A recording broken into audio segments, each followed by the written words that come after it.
кісі жетті. Екеуі жөн сұратып қайда бара жатқанын біліп жүрді. Ол келген жамандық екен. Жақсылы мүшелмені ашарым болшы. Солай болса сен қазір атқаныңде біраз жүріп бір талға байлап кетерсің. Содан кейін мен барып, атты мініп, біраз жерге барған кейін мен де байлап, кейін сен мінерсің. Екеуміз мінгесек атқа қиын соғар. Сонан соң жамандық атқа мініп алып, сол кептеген Жақсылық есіне алмастан кете беріпті.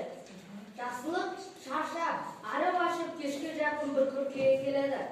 Ішіне кірсе жан жоқ. Бірақ ортада бір үлкен қадам асылып отыр екен. Айдалада қайнап тұрған не болғанда ма? Дәм татайын деп бір саусағын ұшын батырып, дәм татады да күрке төбесіне шығып жатады. Бір уақытта қасқыр, түлкі, арыстан үшеуі келіп күркеге кіріпті. Ойбай, мына тамақтан біреу жепті. Кім жеуші еді? Адам келетін жер ме бұл жер? Жарайды, тамақтанайық.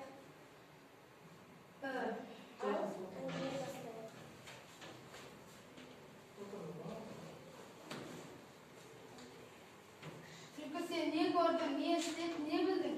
Мен бір жерден бір алтын көрдім. Пәлен деген байдың қыстауының қасындағы жаман қыстаудың ортасында бір сүйем жердің астында бір алтын құмыра бар екен.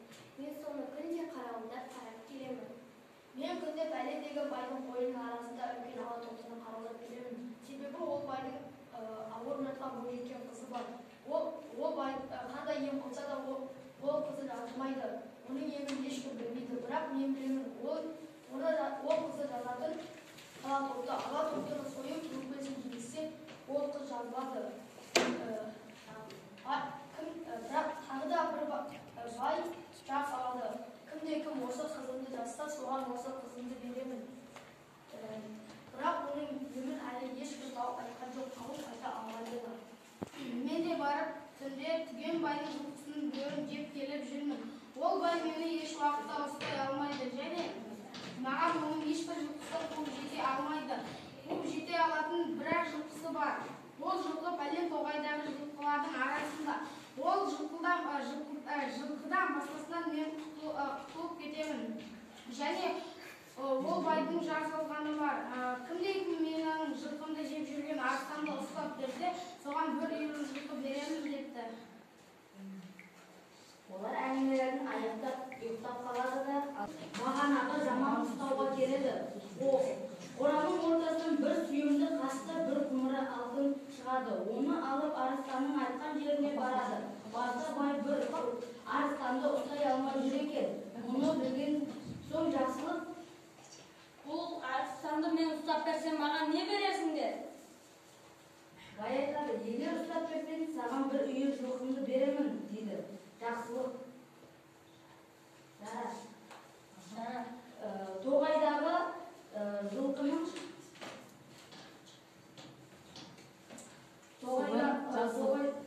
Жақсылыққа жамандық. Неше ай, неше жылдар өткенде бір күні бұған жамандық келеді. Жақсылық жамандыққа қараса үсті басы түк жоқ. Қайыршы, дуана секілді екен. Жақсылық, енді мен саған жамандық қыламын. Бұндай күйге енді мен ұшырадым. Енді сен мені адам бол. Бұндай мал мүліктерді қай жақтан таптың? Не істесең де сен адамзатсың ғой. Сен маған жамандық істедің деп мен сені өтіріп қоймайын. Таспен атқанда аспен ат деген атам қазақ. Пәлен деген жерге барып, түлкі, арыстан, қасқыр үшеуі келеді. Мына еттің тоқпан жілігі жоқ, омыртқасы жоқ, сорпасы жоқ, біреу жепті. Кім жеуші еді? Адам келеді ме бұл жерге? Жоқ, бір пәле бар, мен түсіп көрейінші. Осы күрке үстіне шығып көрейікші, сонда бір пәле бар секілді. Бұл сөзді қасқыр мен арыстанды маңғыл көріп, түлкі төбеге шықса, жамандық жатыр екен. Үшеуі жамандықты бас салып жеп қояды. Сөйтіп жақсылығынан өмір сүріп, мұрат мақсатына жетті. Жамандығынан ит құсқа жем болыпты. Өте тамаша ет емес.